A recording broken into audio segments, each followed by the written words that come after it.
The UBC is produced by Backgammon Galaxy. Play among the stars.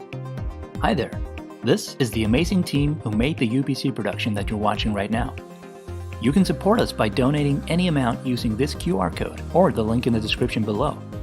Donate $50 or more to get a personal shout-out later in the video by Marc Olsen. Donate $1,000 to get a shout-out and your own custom avatar on Galaxy. Thank you so much for your support. Another way to support Backgammon Galaxy is to place your sports bets on betgalaxy.net, the fastest way to build your Bitcoin bankroll while Bitcoin is skyrocketing. betgalaxy.net is a Bitcoin-only bookmaker created by the Galaxy team and accepts players worldwide. Create an account now and place your sports bets. Hey, welcome back to match 2 of the UBC final between Hideaki Ueda and Masayuki Mochizuki. We're coming back after match 1 was very tight in the PR race. Not either his best performance, but it was a very interesting match. Pretty quick one in 3 games. And man, it's exciting to see some live over the board backgammon again after all the online tournaments this year. So yeah, I'm loving it. Yes, I agree with you, Nick. It's lovely to see some live backgammon, and not just any live backgammon. Basically, the 2 best players right now battling it out for the UBC championship title. And I was excited to see the match yesterday. I think both players played quite well. Not quite the level we expected from them, but they had some very, very difficult decisions. And in the end, they managed to play in the mid-threes, both of them. So I think I like what I saw. And this was match number 1. Now they got the nerves out of the system. And hopefully we can see some really world-class level backgammon here. Very true, very true. We're gonna average out to those mid-2s. We're gonna see some 3s and we're gonna see some 0s, right? So probably can't wait for those matches to come up too. Yes. And also I should mention, and I should give a little thanks to all of you guys who made a donation yesterday to support the UBC staff and the volunteers. All the money that you donate goes directly to the staff, and it takes a lot of people to set up this production and this tournament. So thank you very much for your donations, and let's proceed to let's get going with match number 2. Very much appreciated. Yeah, let's get into it. Okay, Nick, we're back. Match number 2. Mm-hmm. So what do we got here? Board, getting set up again. Yes, these little Japanese chairs. Do you think they're comfortable sitting this low? Whew. I would have trouble with it. I have trouble sitting at all, but that's actually right. You're one of those who likes to stand when they play. Yeah, I've seen you do this many times. They could be kneeling though. I think the shot across the clock like that is pretty cool too. That's a nice little effect. They did really well. Yeah, the production team in Japan did a great job with this setup. Relaxing with the fan, I like that. These are looks like very different generational approaches to relaxing, right? One's on the cell phone and the other one's yeah. Even though Hideaki is the younger one here.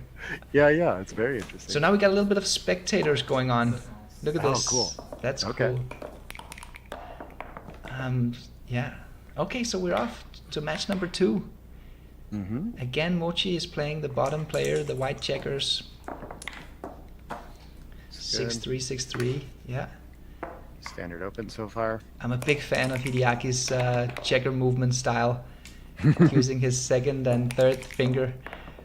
Yeah. Any style is great. I like that. Yeah. If you can tell who it is just by how they do that, that's nice.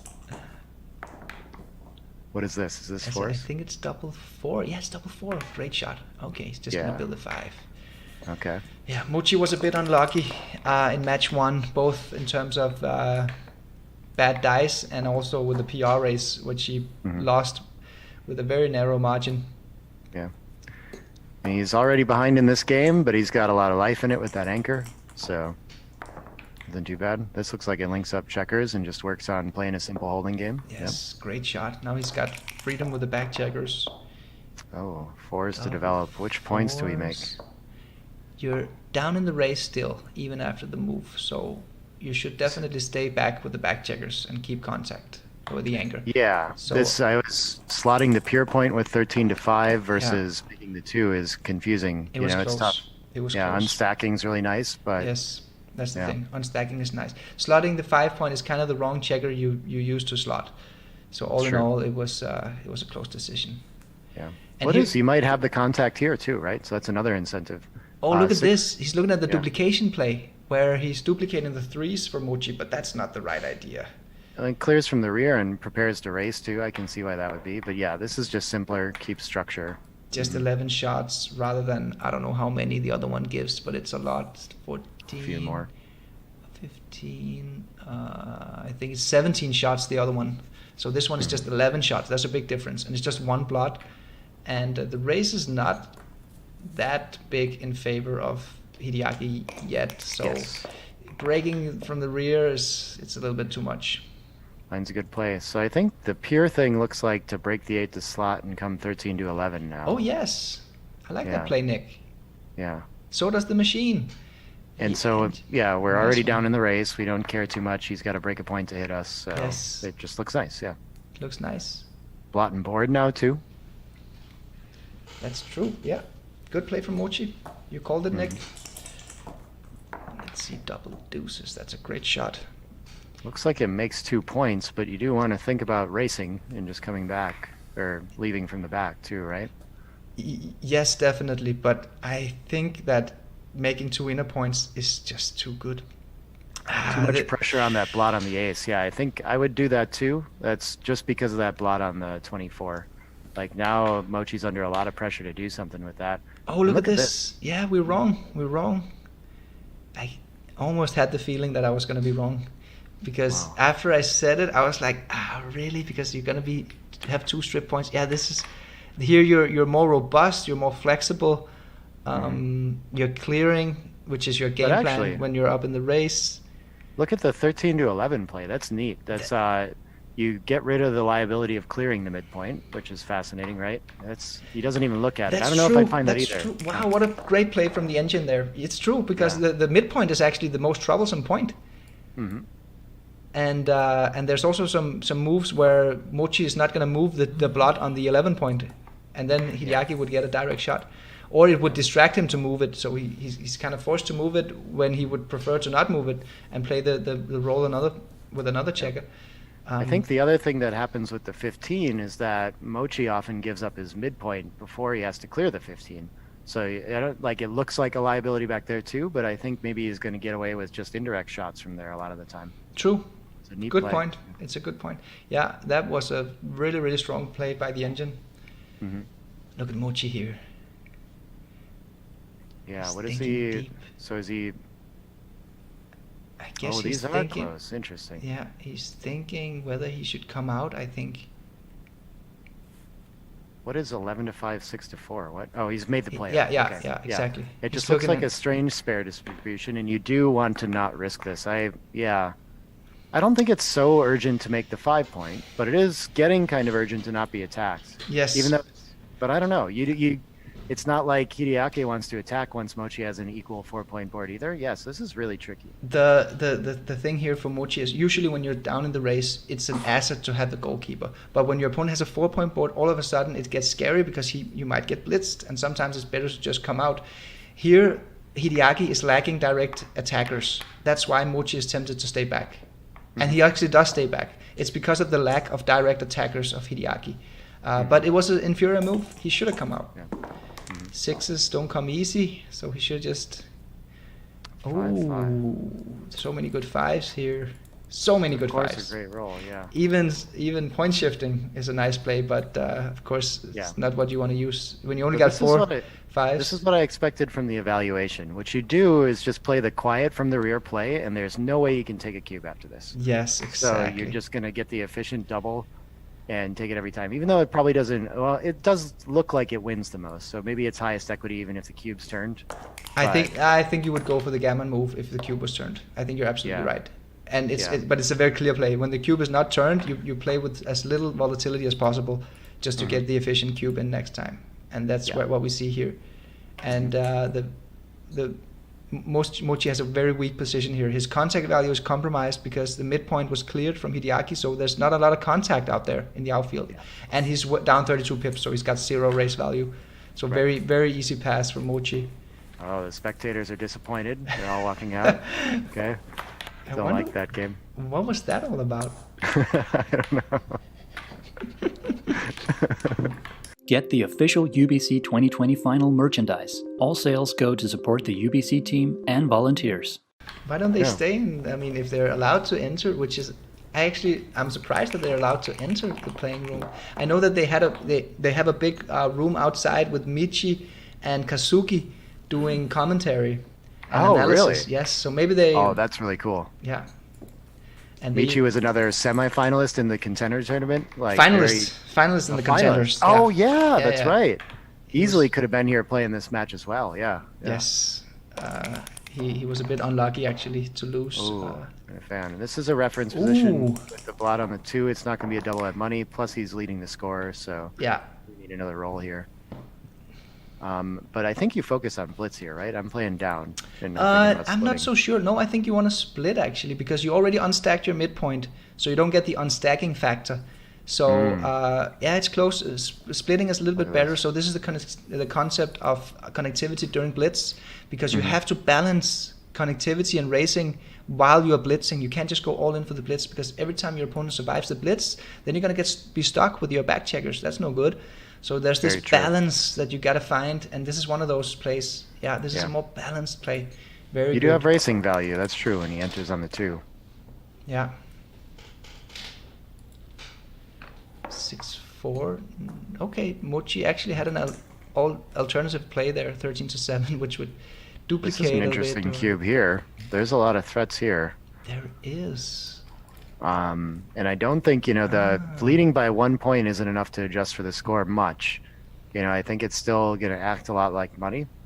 I think there's enough volatility on this roll that he's really got to think about it. I'd be inclined to send here. I think he can actually double slightly more aggressive than for money if it's a gammonist position at 6 away, 7 away. Oh, interesting. Okay. Yeah, and almost 30% gammons on the evaluation. Yes. This is a cube. The engine has spoken. Yeah. There is volatility here. He's up 13 pips. I don't think he's too likely to want to hit on the 23 with a 6 or a 4. No. But the 3 to hit in the outfield as well as the 6-5, those are pretty big swings on those rolls. Exactly. Yeah. So that's 15 hitters in the outfield. And then you got the jokers like double 6 that just crushes you and blitzes. You got double aces that switches. Sure. When we don't do something like that, then Mochi's still under a lot of pressure to do something, right? Like probably a lot of time Hideaki otherwise anchors and just has a good racing game. Yeah. And it's going to be tough for Mochi to do that, having ran one checker and another stuck on the 23. So yeah. I mean, Mochi has plenty of winning chances here. He's got 38% because there's going to be a lot of sequences where he anchors up himself, or Hideaki doesn't get a good blitz and maybe he gets stuck with some back checkers. There's plenty of game. This is a completely open game, but Hideaki has a strong edge. And there's a lot of volatility, and that's why he should cube, and he does. Yeah. Well played. Those 4 checkers committed to the 3 and the ace this early can be tough to follow up on too. Just like we were talking about, a lot of times you end up in failed blitz spots that are a little bit awkward. Yes. Not a lot of flexibility. Yes, exactly. Okay, so Mochi was just thinking for a bit. I think maybe he just counted the raise or something, and then he quickly took. It's also a little bit of a giveaway that Hideaki is thinking that long. It indicates that it's the tough decision was probably more whether it was a cube or not so much whether it was a take or drop. Yeah. An ace to play for Mochi, that's a fun one.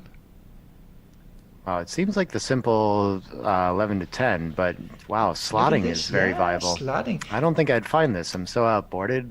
I hope that I would find it, because the game plan against a blitz formation is to make a pure prime. And slotting that's just maximizing purity and efficiency. So I hope I would have found that slot, but Mochi didn't. This is a really interesting play to me too. I like to just automatically make the 5 and leave a direct 6, but here it's might be giving away a little too much. But what else do we got? What else could we? If we don't make the 5, would we play 13 to 9? Yeah, just like indirects and things like that. There's wow. Look how close these all are. Even hitting play makes sense. I was actually thinking about the hitting play because of the tempo gain. There's so many rolls where white develops his front position. So by hitting, you take away half the roll. There's a lot of tempo here in the hit. I think that's often a feature of that blot on the 10, even more so than on the 11. Like it's just a very aggressive building position that Mochi has. A lot of a lot of rolls here from Mochy, develops his front position. Yeah. He makes the what is usually the right play. I mean, making the 5 cannot be a big mistake here. So. Oh wow. Mochy whiffs. I guess does roughly nothing. I would just be inclined to run. You run. It sucks though. It sucks to get hit because you're putting your back checker in front of the stack, and you're gonna be on the bar against the 4-point board. Maybe you just leave it. It's more safe down there. So plan B is what? We're not going to put 6 checkers on the 8. We're going to leave another outfield block. You know, like it's just so bad that I think you can't just run. Yeah, maybe just. I mean, run at least has a big upside. Every time you get missed, then you achieve freedom. But what else? Oh, this is an interesting compromise. The bot likes 21 and 8. Okay. But it's close. Look how close it is. Even coming 2 down from the midpoint, which was probably going to be my default play. Yeah. But it's just so big. It's and actually the run is pretty clearly losing. Okay. The running is the wrong idea. We see the issues with that. Yeah. Yeah. The running is just too much. The running also, you play loose on both sides of the board, but actually you're gonna do that anyway. Oh, that's the wrong idea, Mochy. Yeah. Well, he just lacks options, so you got to look at it. The tempo makes some sense, but I agree. I think he'll dismiss it. The slot is no longer good against like the fairly pure 4-point board, so we can rule that out too, I think. I think I would contest that statement, Nick. Tempo gain is usually when your opponent is about to develop. Here he already developed. He doesn't have any builders or attackers really. So the tempo gain was last roll. Here's okay, so he makes the safe play. I mean, that was a tough decision. Yeah. And he did well, Mochy. He did really well. Small differences. Hideaki's got a pretty easy game, I think. Yeah, 2 down seems fine. Yeah, definitely. 2 nice. We finally make a point. Yeah, and we got a little bit of a middle game position going on here. Hideaki has the edge. He's probably going to attack with a 6, or is he going to escape with a 6? Getting close. He's going to attack with a 9, I'm pretty sure. It just looks too good here. Yeah. It's got to be the hit. Yes. Good. He's got a Otherwise, strong... Mochy would survive, and a 2 really makes this game interesting. There we go. Oh, not a 3 with it, though. What do we do with this? We give up the midpoint? I think we do. Ugh. I think we give up the midpoint. We have 6 checkers on the 6. All of them look bad but reasonable, except for we're not going to break the 10. I think I prefer slotting the 3 rather than the 5, just because we got a super stack. Yeah, I agree. Another tough one from Mochy here. Yeah, look how close these are. Okay, I think this would be my rank order as well. 13 to 10 would be my preferred, followed by 6 to 3, followed by 8 to 5. And 10 to 7 is just horrible. The nice thing about 6 to 3 is that it keeps another point too, right? So we have one more piece of structure. Yes. Yeah, but otherwise this just doesn't look like, it doesn't look right? The feature is the 6 stack, and too many problems with it. Yeah. I agree, and it's more numbers as well, more hitting numbers for Hideaki. You put a checker on the more pure point, but it turns out to not be the more pure play, I don't think. Exactly. Right? Yeah. I agree. I just noticed that Mochy is picking up on Hideaki's checker movement style. Just did the same. It's working for him, you got to make those adjustments, I think. So. Yeah, good play from Mochy again. Very good play from Mochy. Yeah. Now Hideaki has got to be a little bit nervous about stepping up into these stacks. He's got great roll. This could turn around the game in just one turn. Definitely. And now Mochy is all of a sudden not playing a priming game anymore. Now he's going more into a racing and blitzing oriented game plan. He's ahead in the race now. And the score will affect our recube now for sure. It's going to be harder for Hideaki to take this cube back if Mochy makes much progress here. Yeah. I don't think this is enough, but he's already thinking about it. It's not enough. Yeah, he's thinking about it, which is good. He needs to be aggressive. He's down in the match and he's holding a 2 cube. Then you want to be really aggressive with the 4 cubes, especially if it's a gammonish position. If you can smell the gammon, you should probably recube, but this is just, he's not even a favorite in this position, so it's not a trouble. Big swing on a 2, but still, this is why you think about it, because you hate to roll the 2-6 and then not be able to cube afterwards, yes, right? It's probably going to be too good now. Okay, not too good, but it looks like a drop. Maybe still. It very well could be, yeah. I think he's got to drop it, for sure. I think it's a drop, yeah. This is not too good. Definitely not too good. You got the blots in the outfield. You could get many sequences where you get... sorry. I was wrong. Okay, but at least Mochy agrees. The third checker on the 24 is like, I think it's easy to overlook that and not realize Oh, how yeah. bad that is. It's but- horrible. And this is 5 blots, and he's so, Yes, easy pass from Hideaki. The Wow, question that's- was whether it was too good or not. I think I would have done like Mochy and just swing it over. You do Right. give your opponent a chance to make a mistake as well, even though probably very low probability that Hideaki... On that one, he's not gonna. I don't think he's gonna pick that one up. Yeah. No. Right, but I agree. It's a tough one. We proudly announce that the UBC 2021 Contender Tournament will be held at the beautiful Caleta Hotel in Gibraltar. Schedule available soon. Hey guys, this is Ralph from Melbourne Backgammon International. Looking forward to see you on Galaxy real soon. By the way, I'm sensing that Mochy is getting into the groove. Yeah. He's like shaking off the game 1 syndrome, and he's moving a Yeah. little bit faster. He's made many good decisions in a row now. I think he's ahead in the PR race as well, even though both players, I think, are playing really well. I feel that too. Yeah, 1.98 versus 2.17, so very close. Mochy slightly ahead in the PR race. What is this? Deuces. Deuces. Ooh, yeah, this is a funny decision. Do you still...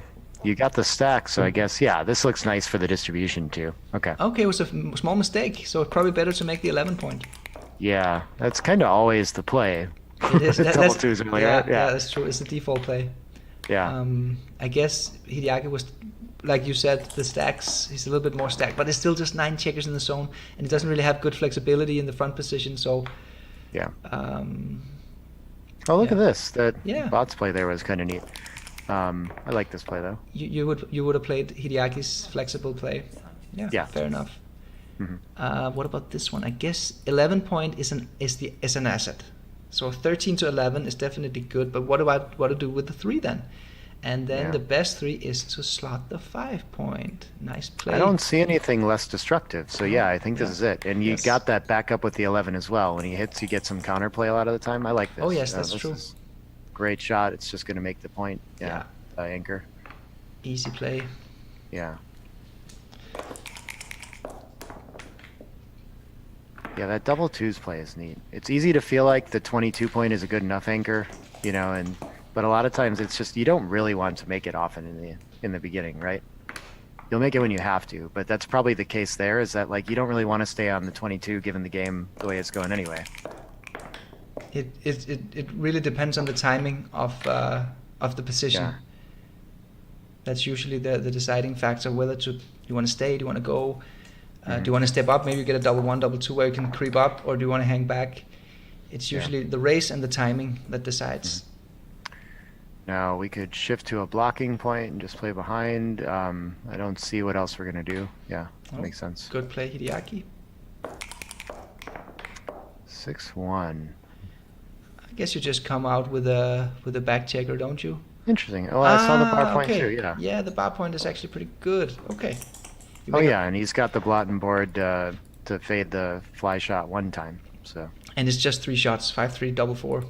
Because 6-2 is blocked, double 2 is blocked. Yeah. It's a little bit of a disconnecting move. It would be slightly. He would have increased his mobility level more by coming out with 20 to 13. But of course, making a 7 point is nice. Structure. That was an interesting play there. I'm not sure why the bot and Hideaki liked 8-2 over 10-4. I guess it's more. This is a mutual holding game, so they are very race oriented, and it's just more efficient to slot the 8 point than to mini stack the 4 point. So I think that's why it's a racing play. Yeah. This is a tricky one to me too. It's very nice to have the point, very nice to get a checker moving. You might not get a good opportunity after this. Yes, it's the Extra same roll. dilemma as last time. Here he does go for the mobility move that liberates a back checker. You got more playable checkers. I guess, you know what, this is kind of a strong argument for the last 6-2, because now he does have a playable 6-5 that leaves no shot, and I think he was in big trouble with the 6-5 otherwise. Very neat. Oh yeah, that's actually true. You're right. Yeah. He gained on the 6-5. Yeah. Coming off the anchor would have been a strong alternative as well for Hideaki there. Oh, wow. Yeah, he's ahead in the race and he's got the stronger inner board. And Oh, by quite a bit. No, that's Yeah. true. I wasn't looking at that. Yeah. he actually moved it quite fast. Mochy's PR is down in 1.4 now. Yeah.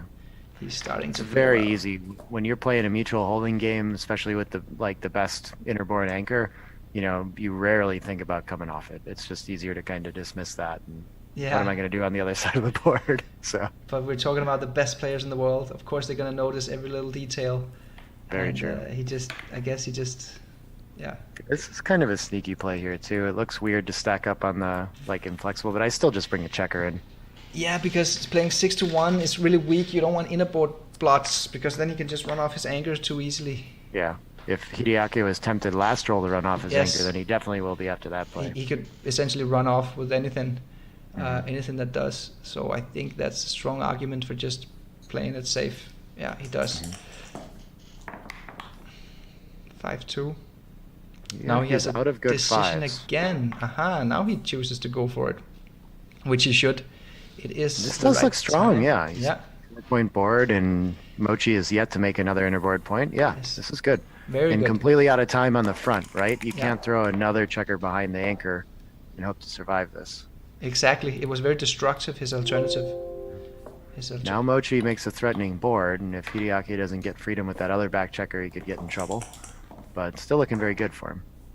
Oh, great shot. Yeah. 3. Yeah, just natural, right? Make the midpoint Yeah. one step closer to home. You achieve full freedom. It's such a great positional advantage to have achieved full freedom. All of the blitz and prime value just goes to 0 for the opponent. Yeah. Mochy has free reign to develop his board. I'm not sure if there's any score considerations here, but this looks like a definite take for the contact. Oh yes, very easy take. I don't think it's a double yet. 15 pips. Yeah, I don't think it's enough pips in a holding It's game, enough yeah. pips, and notice that Hideaki owns the 10 point. Usually in the reference positions, the offensive player owns the 8 point. So there's a Exactly. big difference here. There's way more contact value for Mochy, and with just 15 pips in the race, I don't see this as being a cube. I think it's I wonder if there's any difficult I guess a 6-5 already is going to leave some sort of shot this roll. That's so true. he's already having trouble playing his rolls this roll. Yeah. He just doesn't have flexibility. Yeah. and we see the engine says that it is a clear no double. I guess Hideaki is considering it because it does have some volatility. He already cleared a lot of the checkers in the outfield. He has a stripped midpoint, which means that if he rolls like a 6-3 or 5-2, he could clear he could clear the midpoint and make it the 8 point or 7 point and then just leave a fly shot. At Or some if he rolls a cost, but double that still looks- at some cost, yeah, yeah. that- That still looks like a takeable structure to me. That's Yes, the problem. exactly. Yeah, And that's so that's a good roll actually. If he rolls a 6-3, and then next time he would have an efficient cube. Yeah. So it's just Yeah. even after you roll a good roll here, you still have a double take from the Yeah. opponent next time. It's just not a double. Only the doubles are market losers here. Even those are awkward, right? Like 6s is going to play to the ace, 5s is going to leave some trouble. That's true. Yeah. True. Even the doubles a are lot not of- that good. And the 6-5 and 6-4 leave fly shots, so it's tough. Interesting. That looks natural to me. Whatever. Yes. Okay, 18 pips. Yeah. Now the So now- position got better for Hideaki, but it's Now still the doubles are real market losers. He's got Yes. the 4, so this can be a turning point, but I still Yeah. think it's too. It looks a little like the contact's too good, and you fade a roll. I'm not sure though. Yeah, the race got a little bit better. Now we're up to 18 pips, as you said. yeah. Now the doubles are market losers because he's got the stripped points. But he also lost flexibility, Hideaki, because he's got more checkers behind the anchor now. And the engine says that it's still a pretty solid no double. Bigger no double now. Yeah. Even bigger, yeah. Yeah. The The key- spare on the 6 looks nice. I thought that was an improvement that I don't think he had last time. But yeah, I don't think he's there. He's just not there. I mean, especially the fact that he owns the 10 point instead of the 8 point makes a huge difference.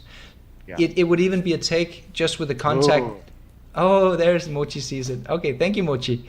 Now he's. I thought that was Hideaki reaching over to like a little up Ah, left. it could be Mochi. Oh, just adjusting.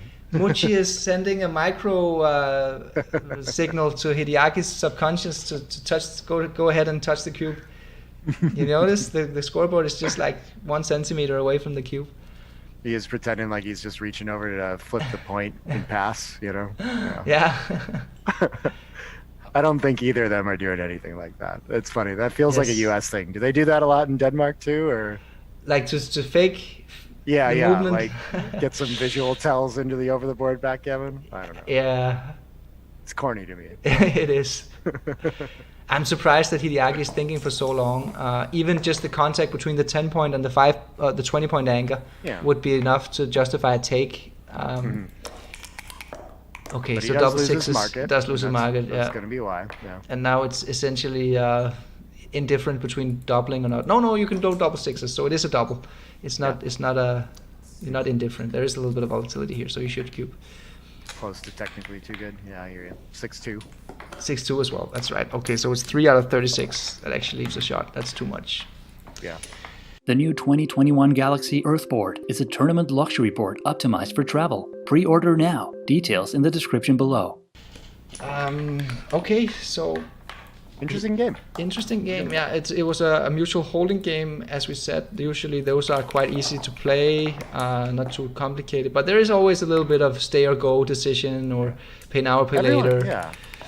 Everyone says those are like the easy ones that you play all the time, but to me they're like such sensitive games. Yes. And like the tiniest, they're tough. I gotta think a lot. I think those are rough games. This is a classic. 4-3, 2 down versus double 2 opening, and Mochy, he knew it. I think he Yeah. probably remembered it. So That's some good studying there. Yeah, that's very good. yes, of course we wouldn't expect anything else, but a really, really good play from Mochy. And look at the PRs, Nick. Yeah. 1.1 Look at this. versus This is a very 1.8. difficult play too. That 6 away blocking point is so nice It is. after he makes the 22, but the 5 is still better. The 5 is still better. 5 is the 5, and you get to unstack the 6. It's efficient. Mm-hmm. Yeah, it's better. Yeah, these are more the kind of PRs we were hoping to see a lot of, right? This Yes. is good stuff. Yeah. Really good stuff.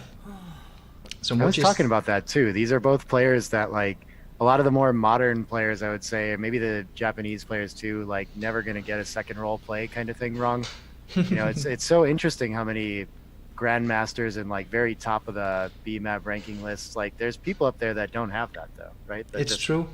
You know, It's fascinating. because unlike chess, where if you're not good in the opening game, you can never win against the grandmaster. It's not really like that in backgammon. If you have a really deep understanding of the game, you can get away with it. You know, you're not risking the whole game by making a mistake in the second roll. You're just giving away a little bit of equity. But if your Yeah. overall game understanding is super high, what does it matter? But of course, Right. Mochy has done the work. He's done all the hard studies, and he knows these plays. Yeah. This is getting bad for Mochi quickly. What does he do with this 6? There's not really much to do.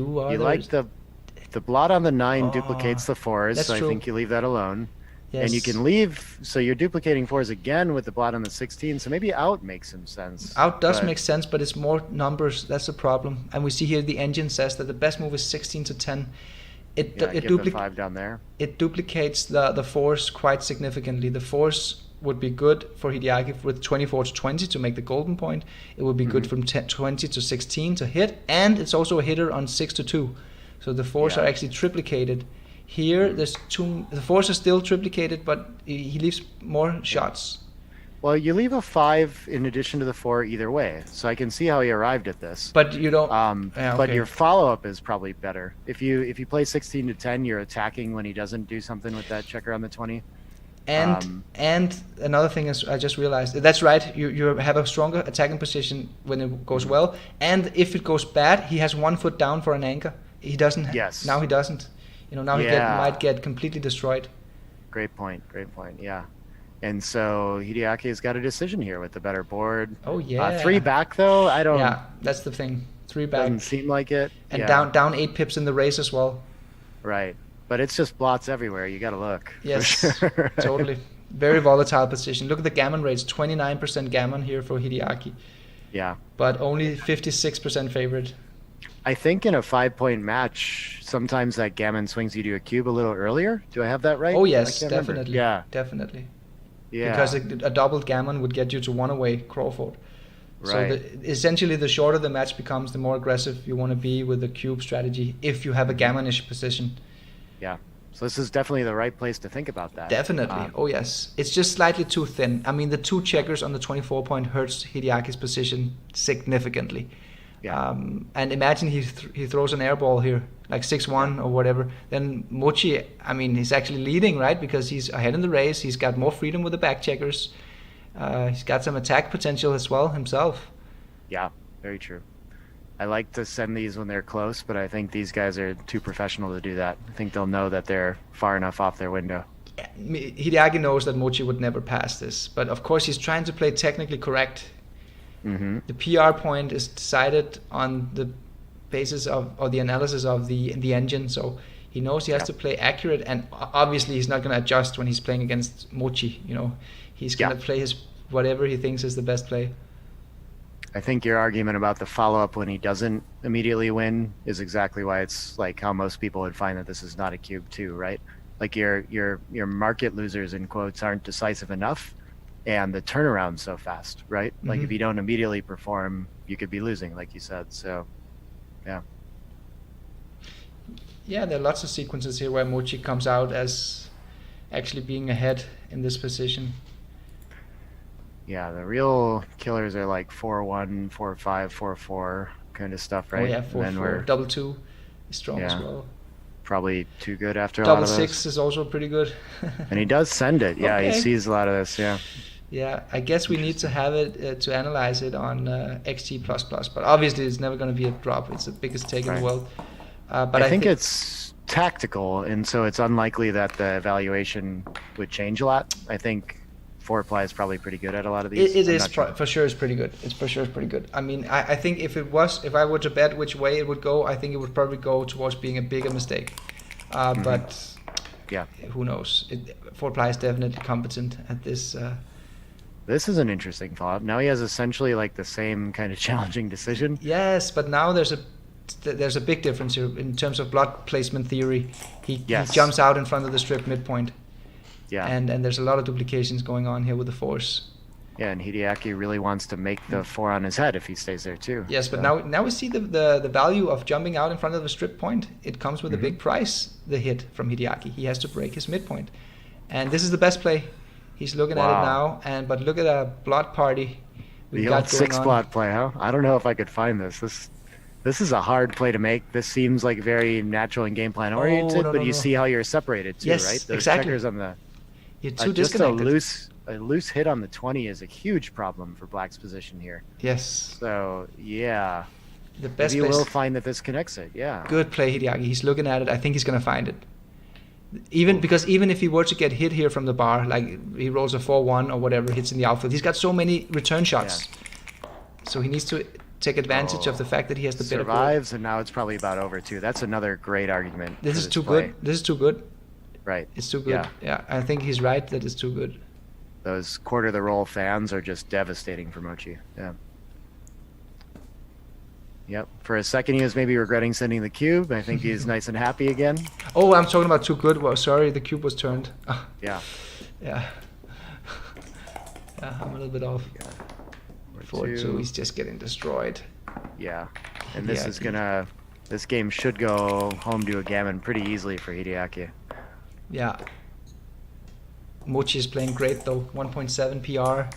Yeah. But so is Hideaki. 2.2. Oh, this is fun. I like the tactical switch here. This seems what about reasonable. the loose hit? He could also hit loose. No. The switch is better. Okay, nice play from Hideaki. Very nice play. Wow, good play. So the idea is here not to prime. The idea is to blitz. Yeah, you got the ammunition to do it. Let's just finish the game. Yes. So. And the extra blots to pick up on the way. Oh, this seems interesting. How is this going to work? That's one. Sure. We probably need to get some back checkers moving because we can't really produce on the front. Yeah, that's one. And one more. Okay, he comes up with all of them. Okay, yeah, that's the best play. So. That's the best play. Yeah, good play. And now if he anchors on the 4, there's still good gammon threats. So he really needs to anchor on the 4. Yeah. Oh, he does. Hoo-ha. That helps. That's good for Mochy. He can survive this if he gets a quick... That's pretty solid. It is definitely solid. The gammon chances just went up. 45% still. That's pretty wild. Even with the anchor, it's going to be tough for Mochy to save this one. Ooh, 4s. Wow. Haha. Okay. One step closer to Mochy getting his way. Yes, but he needs to enter. He's losing so much gammon here. He needs to enter with a 4. Nope. But if all he does is enter, like, Hideaki's in big trouble here. There's no flexibility left in this position. That's So true. Wait, what about this one, Hideaki? I think he should split. Oh, Okay, it's interesting. close. It's close. I think Yeah. because it's not really good to have your two checkers on the same point when you're trying to run home here. It's actually better to have the flexibility of having them split. So Yeah, now more he productive does. numbers. That makes sense. Yeah. Okay. Okay. Good. And there's some call from good Mochi. hope here for Mochy. Yeah, now that he's in. I would think 13-8, but I guess you might think about starting a point. Yeah. 13-8 is better here because he might be lucky enough to hit a fly shot next time, and then you don't want Yeah. blots dangling around in your inner board. And he is lucky enough to get the chance. Yeah. So 6 hitters here out of 36. That's not one of them. Okay, we just get a back checker moving, I guess. 4. Is that spare checker ever going to be useful? Probably not, so he should just run. Yeah. Doesn't really matter too much. It looks like Yeah. a 2-point win for Hideaki. No, Wait, still. that's was. Sorry. He's up 96 pips. Yeah. The Gammon race is real. My I agree. bad. Just 2 checkers back, and the Yeah. anchor always seems like, how could this be a gammon, right? But it's just so much in the race, and he spent so much time on the bar that, yeah, it's very close to a gammon.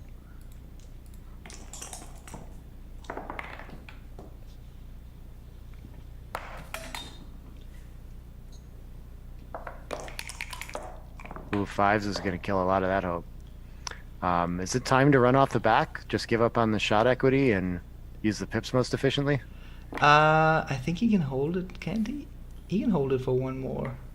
Yeah, that's true. Okay. I was As just long as thinking it about doesn't waste too much. I mean, it is a bit wasteful to go down and make the 3-point, but 6 pips. Yeah, it's a lot. yeah, it is a lot. I would have been tempted to run off the back, but Yeah, me he's too, he's me finding too. this pretty quickly. Yeah, it's a good play, Mochi. I think he realizes that he actually has a little chance of winning or hitting to save the gammon.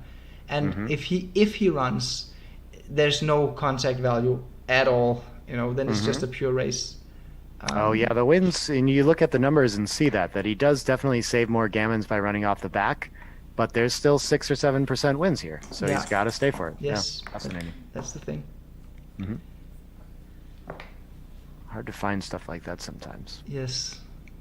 This deuce is tricky as well for Hideaki. Yeah. Does he take a checker off, or does he just play safe? Because it's more safe to play 5-3. Then your big doubles don't leave a shot.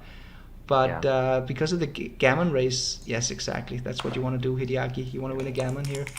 Yeah, I agree. You only save 3 rolls, I think it is, too. So, but I've seen that be the case for sure.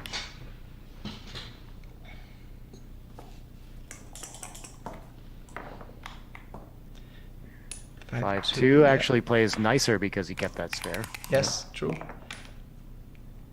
And the gammon is slowly deteriorating for Hideaki. Yeah.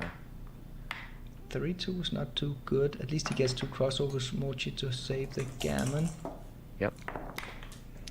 Okay, 3. so is that so clear? He played it so fast. No, it's very close. Very, very close play. Because he could have played aggressive there and born off a checker. I doubt I would have looked for it either. It's just enough more rolls that I would assume that you clear from the rear. Okay, so Mochi could actually maximize his gammon saving potential by splitting the back anchor, playing from the rear. 21 to 19 is a funny looking play though. Yeah, he's counting the crossovers now just to see. Yep. A crossover is a checker going from one quadrant to another. So in this case, before the move, Mochi would have 2, 4, 6, 8 crossovers, 9 crossovers to save the gammon. And Hideaki has 11 crossovers to pair off. Okay, so that's a huge roll, double 5. Now Mochi is in big trouble. Oh, wow. This is going to be a gammon. Very likely now, yep. 89% gammon chances here.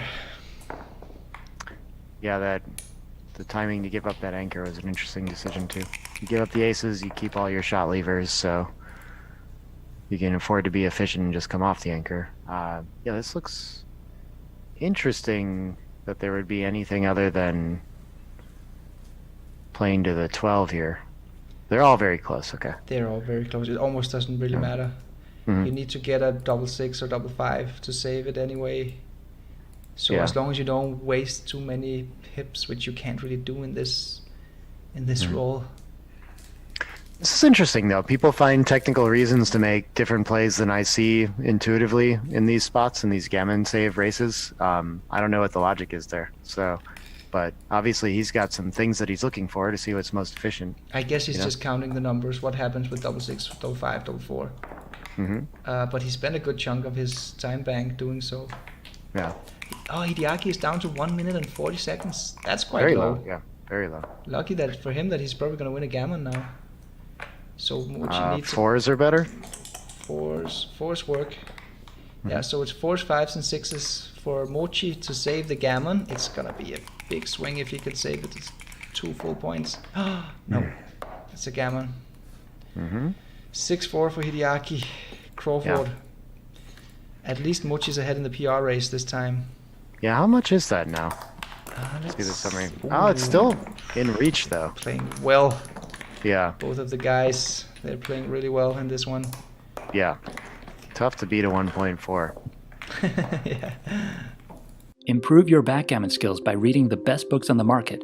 Available on Amazon. Links in the description below. It looks like Hideaki's double error, I think it read as like a 0.06 something. Okay. On foreplay, and it looks like it came down a little with plus maybe. So oh, you're checking it? I'm just seeing in the... Well, I saw that his only double error was 0.04. Ah, okay. Yeah, I'm just remembering. Yeah, yeah, okay. Oh, 4-3 down doesn't seem technically quite right there. But, that's interesting. Yeah, because he doesn't need the gammon win here. He needs to get into... If he gets into 4 points away, it's the same as getting into 3 points away, because post Crawford, they're going to play for 2 points a game. So maybe Mochy thinks that he can get an edge if he plays 2 down. Maybe he wants to complicate the game a little bit more. Very well could be. The time bank thing, I know he's going to consider a little. Oh yeah, that's true. He does have a time edge now. I think it's a distraction generally. Like, I think they're both going to play great regardless, and you should probably just make the best play. But interesting thing to think about. The 4-3 here from Mochy is actually a pretty tough decision. Like, the first decision is, do you split your back checkers to increase contact value, or do you just build your front position? And then the second decision is, if you split, do you make the split with a 3 or with a 4? And it seems that Extreme Gammon Engine definitely likes the splitting play. Yeah. Rather than just making the 5. Making the 5, you don't do anything for your contact. That's why splitting is better. That makes sense. Yeah. I also like the minor split a little better. Well, it's not a minor split, I guess. The split to the 21, because you get to use a better spare to slot the 5 after that too. Yes, that's very true. Those play well together. It does. The 4 plays better than the 3. Even 13 to 9 is also a good 4. That's the wrong idea, Mochy. We don't see how big of an error it is in the current XG feed. Yeah, this is just a funny one where there's so many close options that we don't even get to see it. Yeah, oh, but he finds the best play. He does. Easily. Yeah. Nice play, Mochy.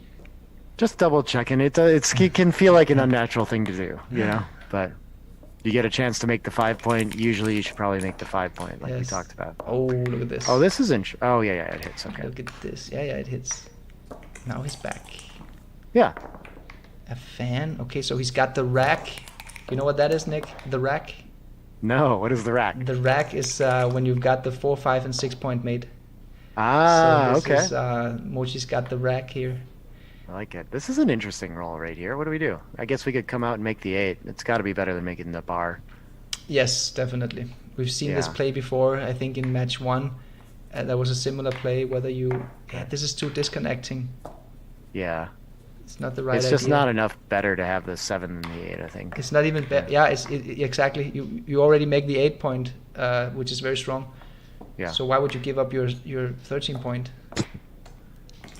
So it just doesn't jump out at you visually for some reason, I think. That's an interesting one, though. But yeah, Mochy's cruising home to a lot of gammons here, and unfortunately gammons don't really matter at the score. So unfortunately. Oh, look at this. Wasting the dice here. Yes. Yeah. Hey, if he can find a backgammon somehow, though, that's pretty cool. By the way, the term, the rack, I got it from Bill Roberti's new book. Oh! So I should give a shout out to Roberti, and I like the expression. I haven't read that one yet. Oh, it's I like good. that. It's good. Yeah. Especially, I need to. I especially like the first part of the book. Was really good. Okay. Awesome. It's about opening game. Yeah. It's very comprehensive about all the replies and stuff. Oh, look at this. Hideaki is not ready to give up this point. 6-3. Mochy should play for connectivity here, one way or the other. Yeah, the 10 or the 16. I think coming out is the right play. Yeah, it is. Interesting. Yes, it is. Connectivity during blitz, especially because the gammons doesn't even matter. Look at this. The double hit. 5-3. This is a close game all of a sudden. It is. 4-3. That's a fine entry roll. 5-3. What does that do? It makes the 3-point in his face. I mean, what else? This is awkward. Yeah, it's awkward. I mean, then you can make the 10-point and play 6-1. That's also awkward. So I guess you can play 13-8, 10-7. Only leaves one blot in the outfield. I didn't see that. Keeps all your priming structure. Yeah, it's hard to see that play. I didn't see that play. My brain simply didn't see that. I think it's the same here for Hideaki. His brain simply doesn't see that play. That's funny. I did exactly the same. And after I see it from Extreme Gammon, it makes perfect sense. But whatever reason, like good follow up and less blots. Yeah, very very logical.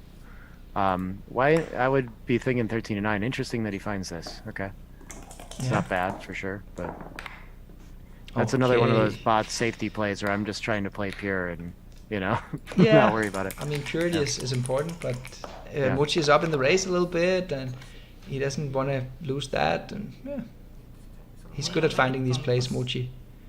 Oh, Hideaki is not sure if the last play was legal or not, so double checking that quick. It sounds like, or someone the transcriber possibly, but I think it's the transcriber because it was pretty straightforward. Maybe it was the 5-3 from Hideaki, the transcriber maybe. Yeah. That seems very natural. Good play, Mochy. And so Mochy, I think, still has a pretty solid lead in this game, but nothing like he did when he was just blowing him off the board, of course. Yeah. You can see how this can develop into a win. That's an interesting pure play there. Yes. Yeah, what else is there? Throw another checker behind. 62. Yeah, that's a really, really bad play. So. Wow, this is not a good roll either, because where's your ace when you do this? Yeah, then it's this one. But I was actually thinking about the other one. 16-9. Just leaving some blots around because you got the inner board advantage, and there's the blot on Hideaki's 1 point. But okay, it's also good. Just play for a racing game. That's a very good play, I think, and now that we see it, I don't often think about breaking my 2 like that. Yeah. We can leave the fly shots. Yeah, this is a great opportunity. Could actually. Yeah, exactly. That's a great play because of the 2 blots in Hideaki's inner board. He could actually play bold here. They're pretty close. Interesting. I'm not sure why they're so close because this looks so much easier follow up. You might make those points. Helps you clear the back points. Yeah. I agree, Nick. I mean, I think it looks so much easier as well. So I guess there was some value in the other play as well. Probably because you got 2 very useful spare checkers, one on the 16 and one on the 5. But I would play this any day of the week. Yeah. Interesting. This is a little tougher follow-up. Yeah, he can't hit, unfortunately, because of the 2 blots. Yeah. Yeah, I would think so, but one less shot, right? I guess they were basically equally good. Yeah. But he got rewarded. He didn't get hit. No, I think we're just sticking with safety. We're past the point where we can leave shots, so. Yes, totally. Yeah. Oh, it's actually not that bad to clear the 16 point. It was pretty close. I mean, I thought safety would take precedence as well. But you can see here, Mochy actually has a timing problem. He's completely stripped in the outfield. So by making the pay now, you get out of this timing issue. Okay. Makes it easier. That's another way of getting out of it. Yeah. I think he would have loved to just roll like a 5-3 or something like that and leave the fly shots for a roll, but this'll do. Ooh, 6s are not good here. How do we win the most games here? That's the thing. He doesn't care about losing a gammon, so he's considering splitting the back checkers, but that's the wrong idea. Yeah, it's a big blunder. That's where your contact is from. That's the midpoint right now. That's your key point. But hey, look at this. It really works on the 4-3. I guess, wait, you have to play safe here. No. I see it. You can play the 11 and 10 and not leave directs. Yeah. Yes, exactly. The fact that it's a lot of indirect shots, but because of the 2 blots in Hideaki's inner board, and he has to use both dice to hit, you can do it. You can play both. What a shot this is. I think, yeah, I think you still play 13 and 10. You could just make the 6-point board. Yeah, but the race is too close. You don't want to get hit. That's the thing. Oh, that's a good shot. That's a great shot. Just make the bar, right? Yeah, he took him a second to find it. Yeah, I was trying to find play B, given that he hadn't made it already. So. Okay, so now you need to come out, Hideaki. Yes, and he does, because the race is so close that you don't want to... Yeah, you can't waste deep, yeah. You're wasting racing efficiency by playing checkers deep, and you're destroying your inner board. So you can see him feeling the pressure of the clock here now, too, for sure. He doesn't like being here. It's going to help his PR a lot if he can get out of this game, out of this match in this game. Yeah, but then he's going to lose the PR point because Mochy hasn't made a single blunder yet, and Hideaki just made a pretty big blunder. That's true. I am not sure he's going to get closer on the PR, though, with just a minute on the clock, you know? That's true. You'd have to get very lucky to do that. Yeah. I think actually Mochy might have more equity in this match right now because it's probably close. The probability of Mochy winning this match from 6-2 down, or the probability of Hideaki winning the PR point. Look at this lift play. Jeez, I miss those all the time, but that makes perfect sense. Yeah, you don't want to get hit. You can win without it, so no need to risk getting hit.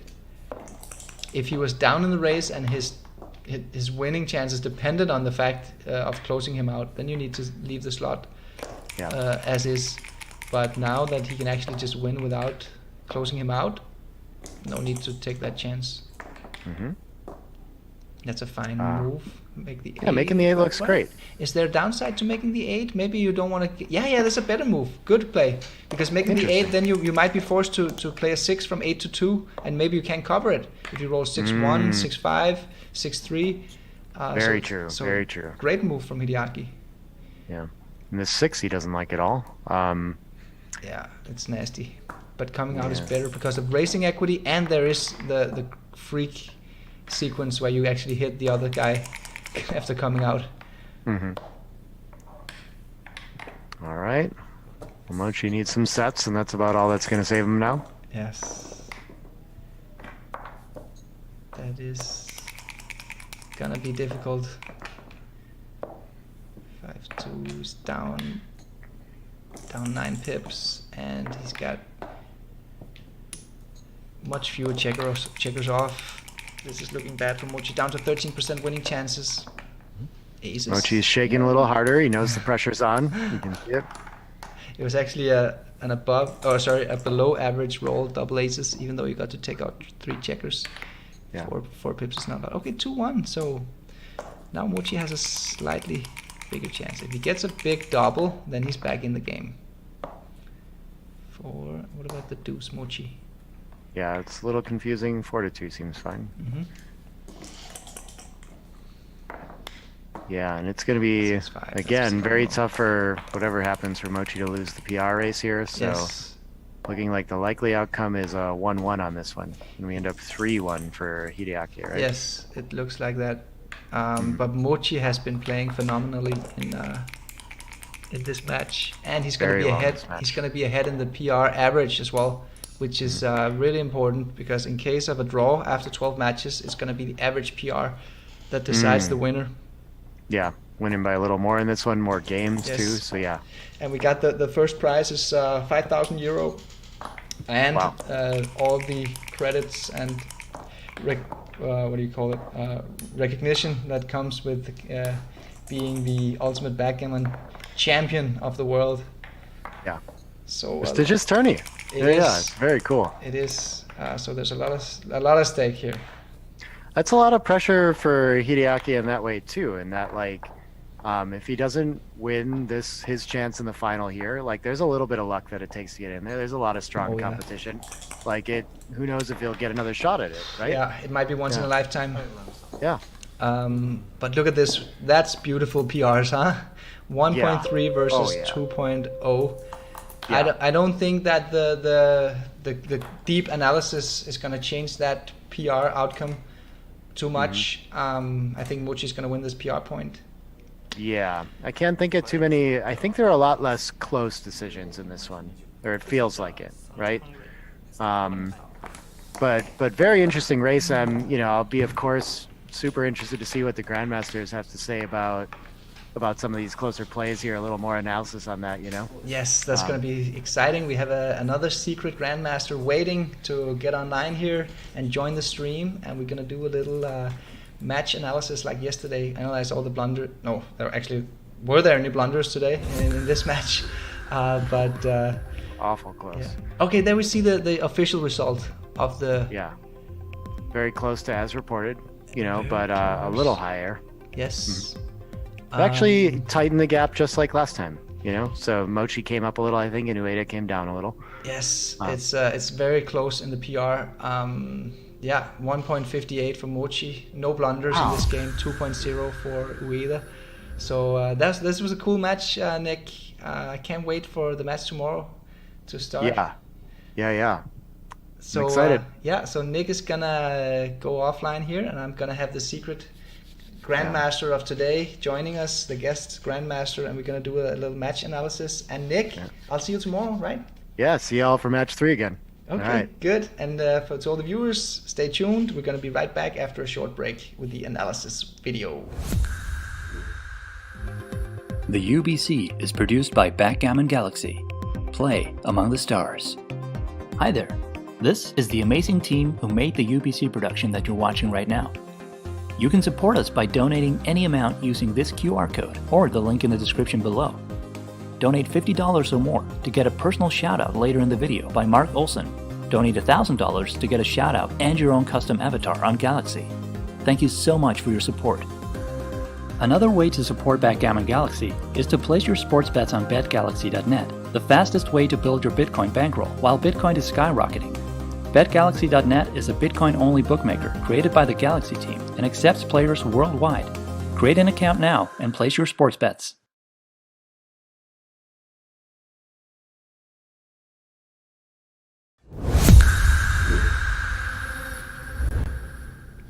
What's up, guys? We're back here in the post-match analysis, and I can reveal the secret Grandmaster of today, Mr. Dirk Schiemann.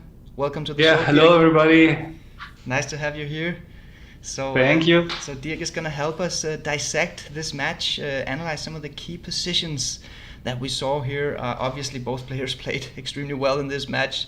Not too many blunders. There's actually just one blunder in this match. So not too many blunders, Dirk, but hopefully we can find some good positions anyway. But some interesting plays, Definitely. And just before we start, I have to give a shout out to Marco Evertsen, who donated $50 in PayPal during the stream.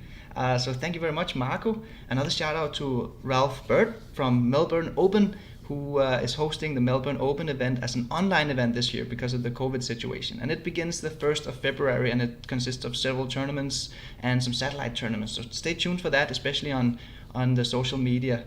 Let's get going, Dirk. We've got some positions flagged here. So game 1, Mochy playing white checkers here. We get into kind of a holding game position. And the first position we're going to look at is the double 2 from Hideaki. Yeah, very difficult to find, I would say, because it's so natural to just make the strong points, right? But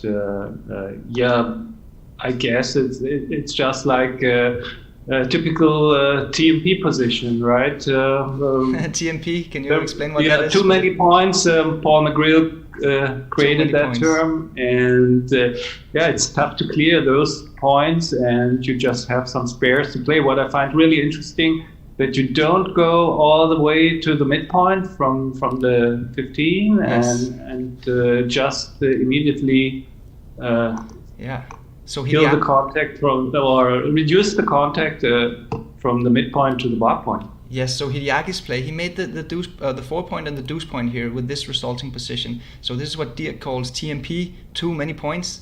So he's stripped, and he might leave a shot with all these stripped points. The second best play was to clear the 15 point, which is the natural play, clear from the rear.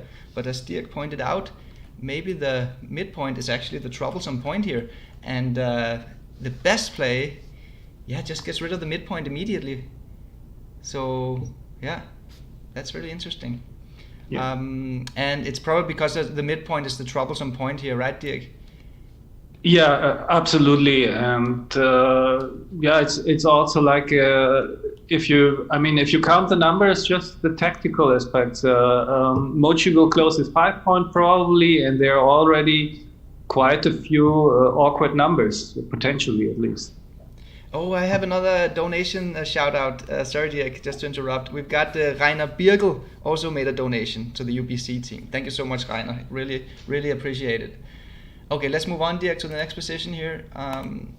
That's actually the following roll. 6-2 for Mochy, and now Mochy has a decision of whether to come out or whether to stay back with the goalkeeper.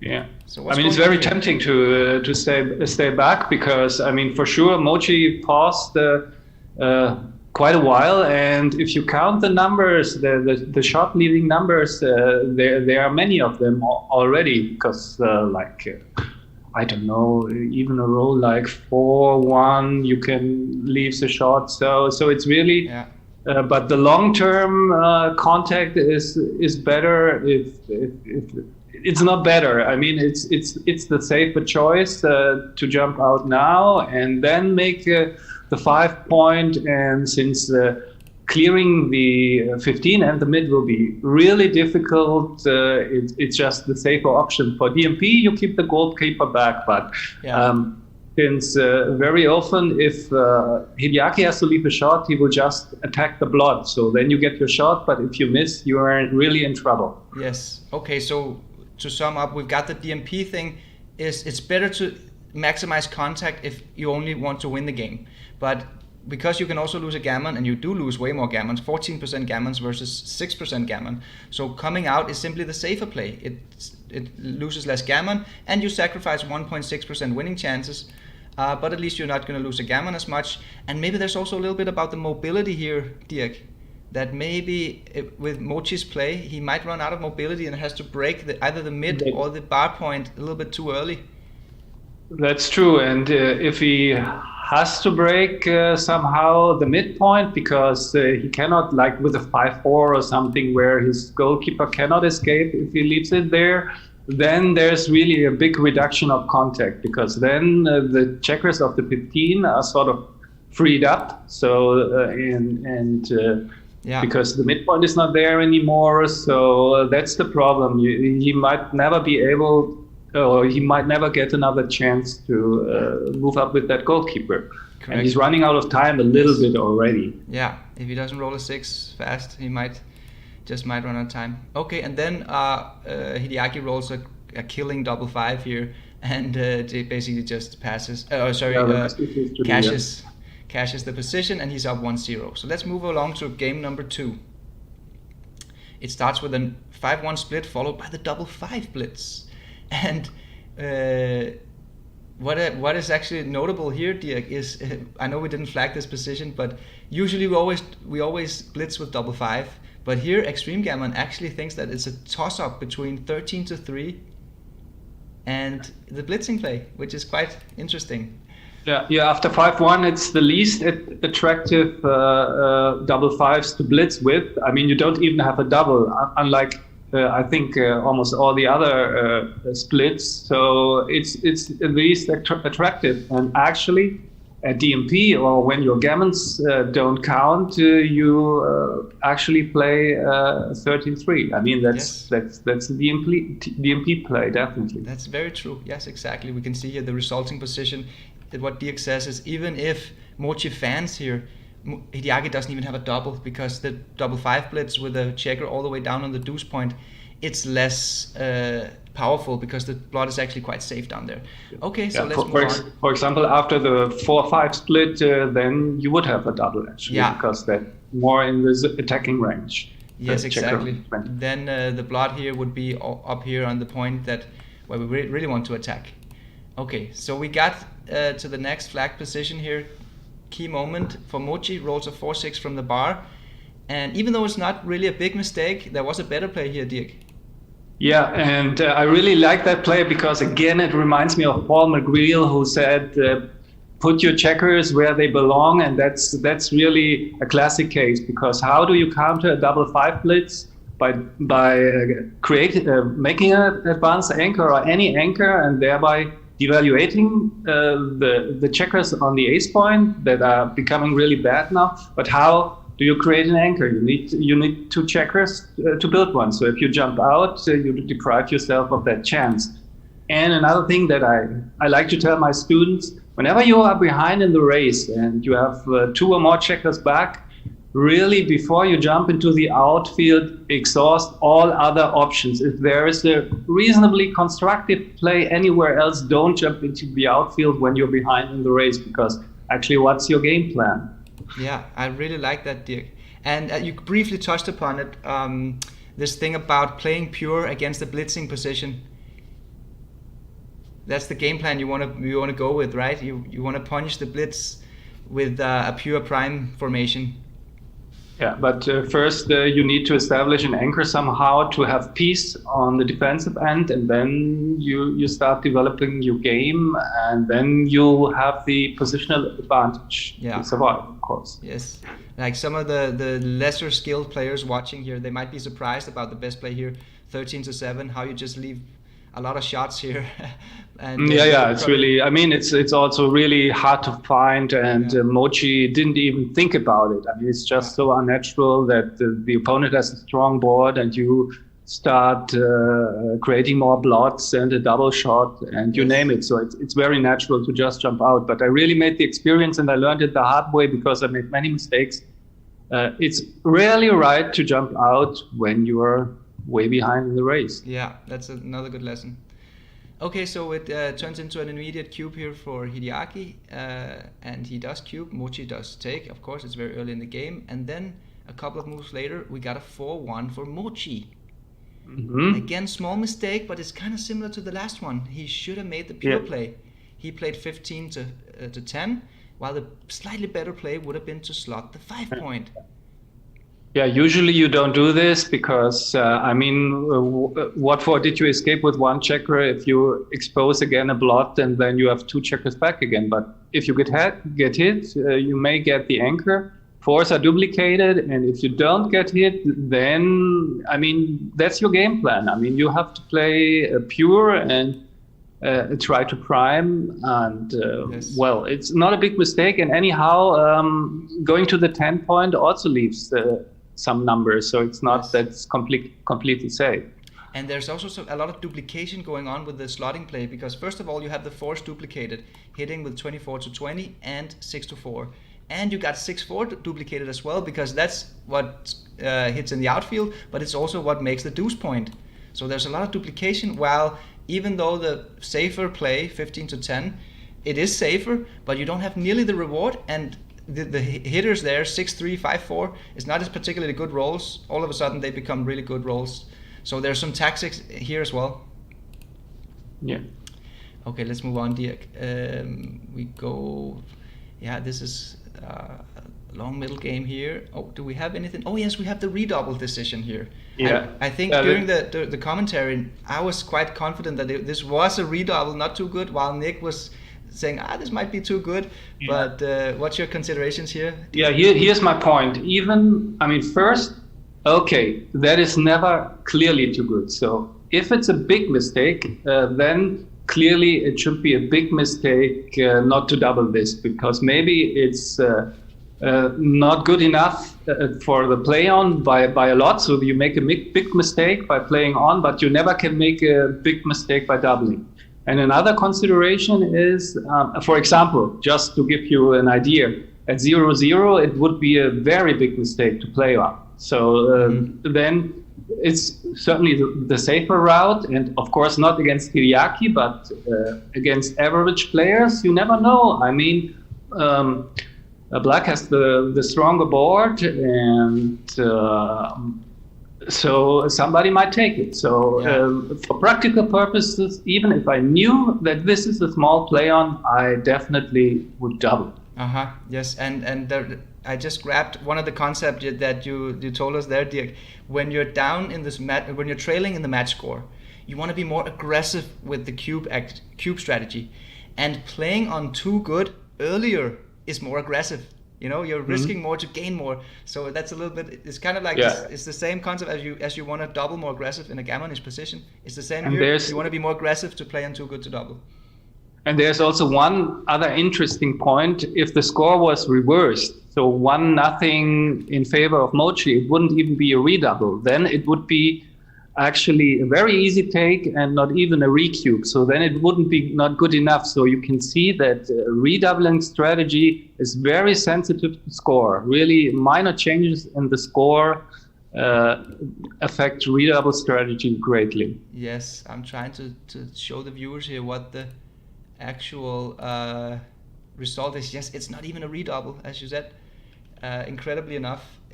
So and it's I'm writing a backgammon book, and I just had this exact example with something like 1-0 lead, and I also have an example where in a 15-point match at 0-0, it's not a redouble, but if you're trailing 0-1 in a 15-point match, it's already a redouble. So there are no normal scores for redoubles. Basically, it's deviating very quickly. Beautiful. Good lessons, Dirk. By the way, I'm looking forward to your book. That was a little... okay, at least one customer. Great. Yes. Okay, let's move on here. Game 3, an opening position. And for the viewers who remembered yesterday, we also had an opening mistake from Hideaki. And now we have another one. So maybe we're finding a little leak in his game, even though he's played 2.6 PR average so far. Maybe we're finding a small leak here, but of course it's tricky. So what's going on here, Dirk? Yeah, that's really strange because usually the combination of the 4-point, the open 5, and the 11-point mate is just such a great combination. So you only do something else if you are really under threat, and the need to get the anchor right now, it's just really not there. And the 11-point is so great because if Mochy doesn't make the advanced anchor, it's great pressure. And if Mochy is lucky enough to make the advanced anchor, it's the best blocking point. So in any scenario, the 11-point is just great. Yeah, we see this a lot. The formation with the 4, 6, 8, and 11-point is really strong. Yeah. So I'm surprised. That's actually the only mistake where I was a little bit surprised. Yes, I agree, Dirk. Maybe he was thinking that 9 checkers in the zone was a threatening blitz or something like this, or Mochy was semi-stacked, but it's too weak. As you said, you need a big excuse to not play the default play. You need to have real threats facing you, and that's not the case here. So he should have just made the default constructive play. Okay, so we move on here. Then nothing. Actually, we have no more flags in this match. So it ended up as quite a straightforward mutual holding game and not too much going on. And eventually, I think Hideaki rolled a 6-6 from here, and that lost his market, and then just simply cashed it. So let's move on to game number 4. Okay, so we got the first flag here. 6-2 for Mochy from the bar. Yeah, I was really thinking long and hard why coming out is the wrong play, and I think I got an idea now, because I would have played Mochy's play probably over the board, I have to admit, because like that, Black Hideaki also has some really bad numbers, and there are hardly no hitting numbers if you play 16-10, because you have 3s in the inner board and 4s and 5s in the outfield. But I think the key to understand this is the question from where do you want to get hit. So Hideaki is really super happy to hit from the mid. It brings another checker to the zone, and that's really great for him. But he's not as happy to hit from the 20-point actually, because then he disconnects with his checkers on the 24 point. So I think he much rather would like to hit from the mid than from the 20 actually, and that's, I think, my best explanation. Although I have to admit, I probably would have made this going into the outfield play, and maybe it's important when you get hit to have a chance to get the anchor. Yes, I think that's another thing. I think you nailed it, Dirk, with both of these. There's the tactical elements, there's where you want to get hit from, and there's also the 1 foot down to an anchor in case you do get hit. Because usually when you come out and you spread out blots in the outfield, that's a little bit scary, because then you don't have 1 foot down to make an anchor, and you often end out getting blitzed. And we actually see a difference of 4% in gammon losses here, and I think that comes from that exact detail. Indeed. Another thing about the best play is the triplication of fours, where Hideaki wants to use a 4 to make the golden point, he wants to 4 to hit in the outfield, and a 4 could also be useful to hit on the deuce point, while he's leaving a double shot anyway, but the 3s are not that threatening with 5 to 2. It's more like an emergency excuse tempo hit to put something on the bar. Yeah, so it is a little bit bigger, the coming out play, and all of a sudden like 3-2 is all of a sudden a good roll for Hideaki. So yeah, the combination of all the detail we've discussed, I think we did a good job, Dirk, with this position. Very tricky position. So let's move on to the next one, and that was the cube from Hideaki. Yeah. An action cube. You go ahead. No, I mean, you're the Grandmaster expert, so I think you should. Okay, first you have to understand the score. I mean, you double more aggressively in positions with high gammon rates. So in Hideaki saw, okay, this has to be a lot of gammons if I hit all those checkers, get to a close-up. So very high gammon rates, so you tend to be a little bit more aggressive at that score, and because the gammon gets you to Crawford basically, which is very valuable. And for money, it would be a much bigger mistake to double here. Definitely. But if Hideaki was 4 away, like 4 away, then it's actually a correct double, because then high gammon rate, and then the gammon wins you the match. So the value of the gammons increases significantly more, meaning at like if Hideaki was leading 3-2 even, I mean, I wrote that one out, so I wouldn't have known it. It's a double. So because the gammons then win the match, and that is just so super important. So I can understand the double, because it's just very volatile, but the winning percentage plus cube ownership converts into so many very strong redoubles. I mean, with over 40% winning percentage, maybe more than half the games, Hideaki will face a redouble. That's the power of owning the cube in this position is so high that it's just a little bit short of a double. Yes. Okay, cool. I just checked it, Dirk, but you said you rolled it out. I checked it at... Yeah. No, XG is wrong. I mean, I checked it too.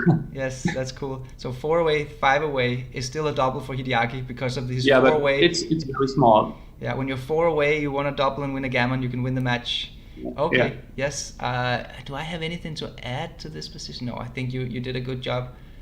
So let's just move on to the next one. 5-3 for Hideaki, and he made a little bit impure play. He put a dilly builder on the 3 point to gain a little bit of flexibility, while the better play was simply just to play safe and don't add a billy builder to the 3 point. What do you have to say about this one, Dirk? Yeah, I mean, that is just, I mean, that's a typical thing that I wouldn't put into my reference position, so I wouldn't bother at all about the mistake, because that is so difficult to decide. I mean, do you stack up, or do you have this? You want to have this dilly builder? So for practical purposes, I would say difficult to explain, and you can also not derive any references or any rules. So then it won't help you for the next situation. That will be slightly different, where Hideaki's play would have been right. So it's very difficult for me to get something out of this. It's true. Yeah, we have to have an open mind for tactics always. That's why the small deviations can occur.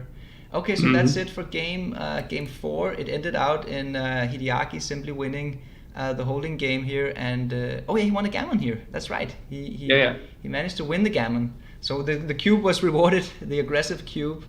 And let's move on to the Crawford game, which is actually maybe the most interesting game of the match. So I'm just gonna scroll through the moves here just to see how it evolves. We see Hideaki is achieving full freedom quite fast. Both back checkers is gone. And Mochy is lucky to hit the final shot with the 4, trap him again, but we're back in a middle game position.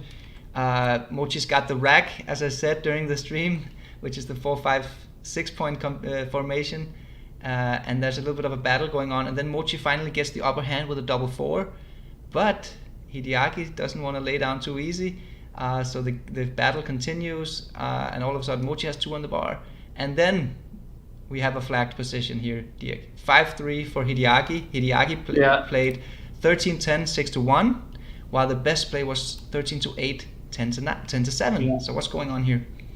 Yeah, as you said in the commentary, it's just so it's like a reflex to play the 3 blocking point and then just look for the 5, and then you, of course, are not able to find the play.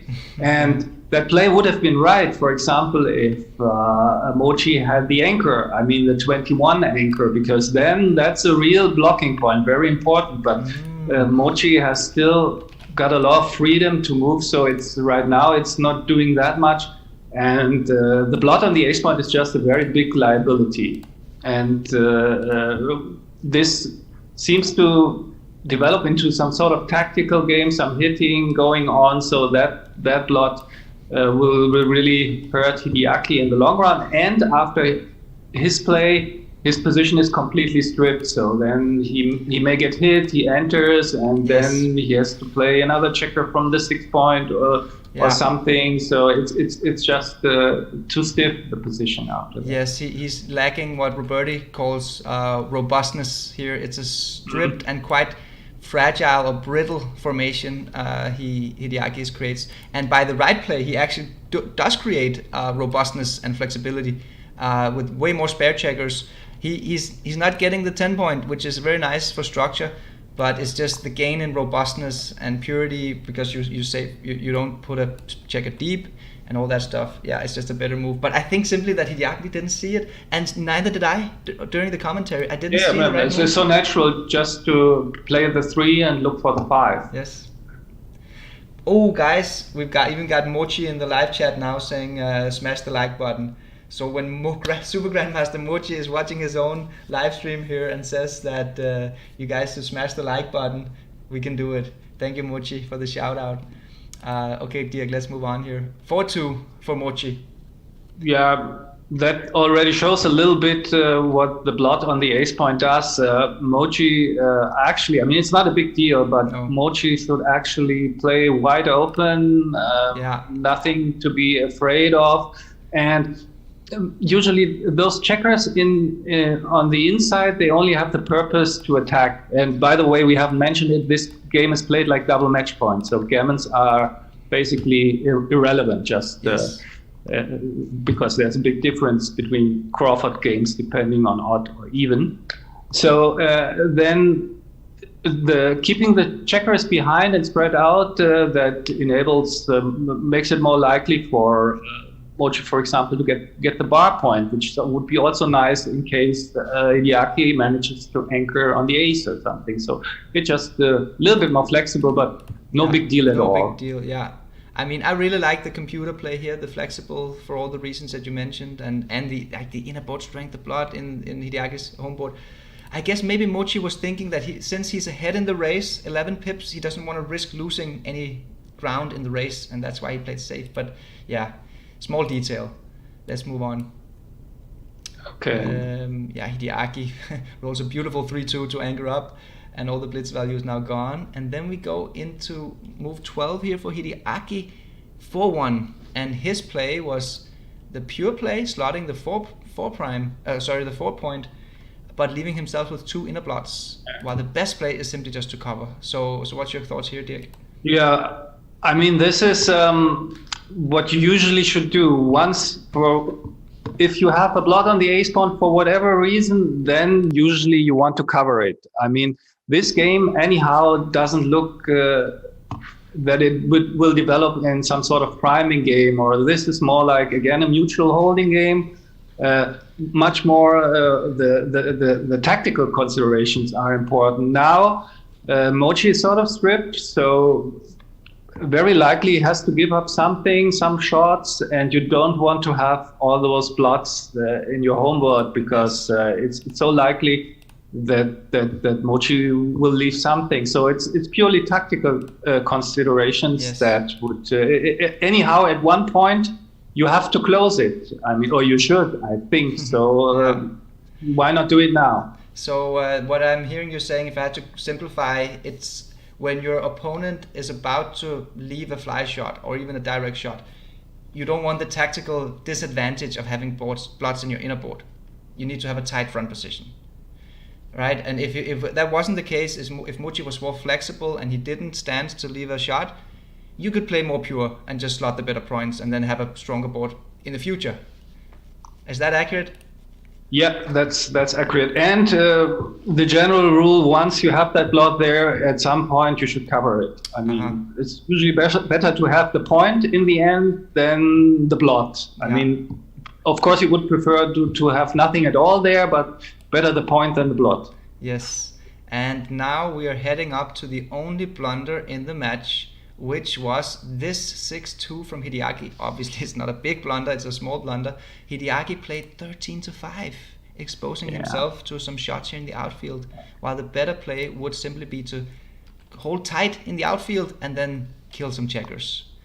So what's your thoughts? Very difficult for us humans to do that, because we learn, even as beginners, we learn just don't stack on the low points, keep your flexibility, no dead checkers and all that stuff. But here it's again very tactical. I mean, it's like a risk versus reward situation. So like all you either have to, what is first of all, what is the reward? I mean, even after his play, you have still 2 blots. So, I mean, the reward is not that great. So, for example, if he had rolled a 6-1, I much more would understand to make the 6-point, a 5-point board. So you have the risk, but then you also have a big reward.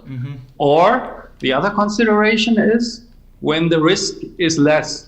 For example, if Mochy had the extra spare on the 6-point as a blot on his deuce point, so some weakness. So that would lessen the risk. So then you can of leaving the double shot, because then you would have returns and all that. So that would be also a reason why you can take more risk. So all in all, if it had been a 6-1 and Mochy had the blot in his inner board on the 2-point, then for sure you would take the risk. But here you neither have the reward, and the risk is very big, because it's 20 numbers and very strong 4-point board, and the race is pretty tight. Yes, so exactly. It's if you are down 30 pips in the race, that's another thing. So, but here you lose all your race equity. Correct. Okay. So that was my only mental note here. I was going to remind you, what about the race?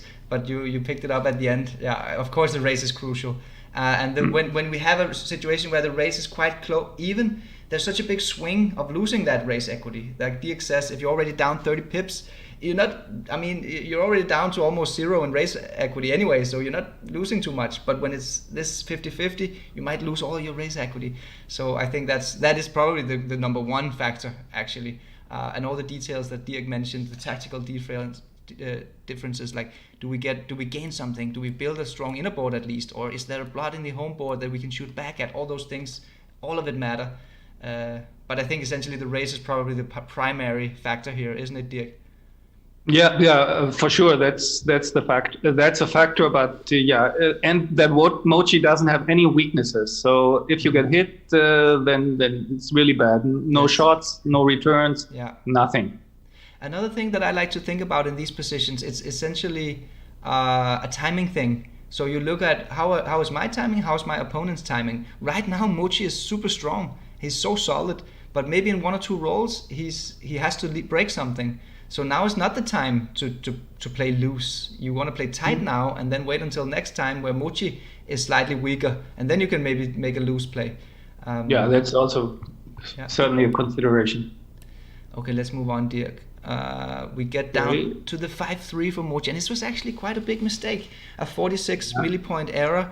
I mean, quite difficult to find for a human player. Absolutely. But what do you think about this move from Mochy? Again, very human to make this mistake, because what I just said, again, especially those world-class players, they really have it in their blood, in their genes, or don't stack the ace point and stay flexible. But here again, the game is of tactical nature. I mean, no priming going on in the end. What matters is the blot that Mochy exposes by his move, because that leads to now Hideaki can play the contact game. Imagine, for example, Hideaki rolling the 4-3 in the next roll.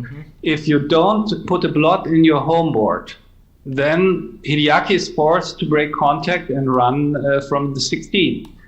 If Mochy plays like he did and leaves the blot, then all of a sudden Hideaki can stay, just close his board and maximize contact. Now gives him the freedom to maximize the contact. That's the main consideration. Okay, let me just show that to the viewers, Dirk, because I got it wrong here when I was trying to show the viewers. So what Dirk says is, after the right play, which looks like this, a roll like 4-3, Hideaki is forced to play like this because Mochy is still too strong. He's got a 4-point board, no blots, so he can't afford to get hit here with a 4. But after Mochy's play, which looks like this, he can actually just stay here and play for contact because of the blot, and it's not as dangerous to get hit here. And he can simply just make a 6-point board instead with 4-3. Okay, so that's really interesting, Dirk. I get what you're coming from. By Mochy, by weakening his own front position, he allows Hideaki to play a much stronger contact game. Yeah, and Mochy is ahead in the race, so Hideaki wants the contact play. I mean, that's his main winning variation, or at least a big part of his wins come from hitting something.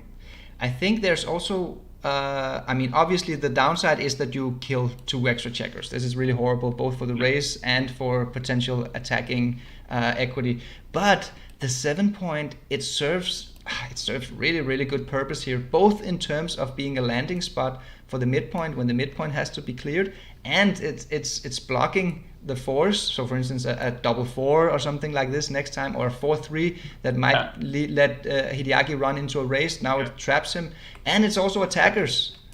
Like he can roll a double 2 or a 4-1 or something like this, which then attacks and closes him out. Yeah, right now the point is an asset, I would say, not so much as the priming point that it usually is, because Mochy is ahead in the race, and in the ideal case just wants to race home. But this, if he dumps the checkers on the ace point, then Hideaki, if he cannot make the 16, will have to run with that blot, and then his bar point serves Mochy as the perfect landing spot and to get home with many rolls. Yes. So I think, was this the last flagged position we had? I think so, yes. Because then what happened was that Hideaki rolls the 5-1, so he anchors up in the outfield. That's a good play because now he has 4 pips of contact with the anchor here, so a good amount of contact value. He gets an immediate shot after a 6-4, 6-3, 6-2, 6-1. And that's exactly what happened. Mochy rolls a 6-2, leaves a shot, and Hideaki hits. And a nice little play as well with 2-1 from Hideaki. Clears the blot here, no need to be slotted. He can win the game without closing him out, and then he simply just wins the game from here. But at least Mochy got the PR point this time. And Mochy is slightly... Excellent play from both. Yes. What was your impression watching this match, Dirk? Very confident players, both of them. I mean, calm, and I think they look like they are really comfortable. I mean, it's in their country. I mean, you see that they're both within the comfort zone. Only Mochy is not so happy about his rolling. I think some signs of frustration. But in this match, unfortunately, I haven't seen the first one. They look really composed, and I mean, they know what they are doing. Yeah. Always, but they could also really perform. I mean, transfer the knowledge and be there, and very impressive. And also, we have only talked about the mistakes. I mean, there were so many plays that I might have gotten wrong that we haven't talked about that they just did right. But since they did it right, we are not talking about them. So that's always to keep in mind, because there were some difficult decisions that they just got perfectly right. I mean, that's why they are sitting there, I suppose. By the way, dear Mochy, I just see Mochy's commenting in the... Mochy himself is commenting right now in the stream. I can't see anything right now. And he says that there's another thing. He didn't... That you save a spare 6 by the right play. We didn't even mention that detail here. Okay, that's another point. Yeah. You can play safe on the next roll. And he actually got punished with that by rolling 6-2. Thank you, Mochy, for stopping by. Helping us out. I mean, there are always some features, more features. Yes, thank you, Mochy. So right now the score is 3-1 to Hideaki. The average PRs are 2.5 for Mochy, 2.6 for Hideaki. Very close. Mochy had a little bit of a game 1 syndrome or match 1 syndrome in the first month. He was a little bit off. He did some mistakes he wasn't supposed to do, but he came back strong today with a 1.58 performance over 5 games. So that's absolutely incredible. And Hideaki, just as incredible, 2.0, 2.6 average so far after the first 2 matches. So it's an amazing level so far. We did almost as good on the live stream today as yesterday. We didn't expect so, because of course day 1 is always the hype one, then the hype falls down a little bit and then it peaks again at the end. But we did almost as well. We had a little bit more than 900 viewers at peak. So thank you very much, Dirk, for joining us here as the secret my pleasure. It was a lot of fun. Thank you for inviting me. Thank you so much for joining us. And guys, remember to smash the like button.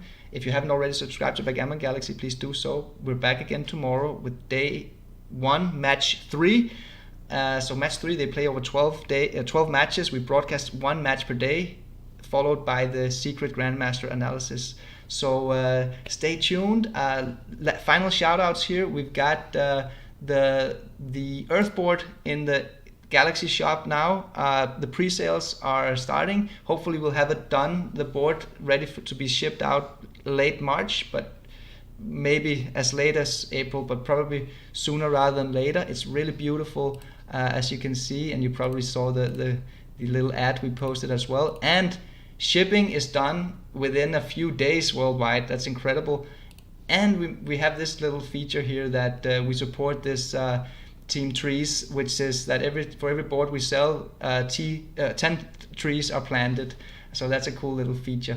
Then we've got the Bet Galaxy. The Galaxy team made a Bitcoin bookmaker. So another way to support Backgammon Galaxy is to place your sports bets on betgalaxy.net. It's a Bitcoin bookmaker, which means that we can accept players worldwide.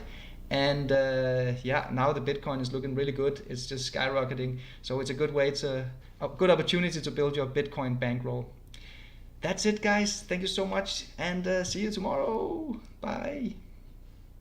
Bye-bye.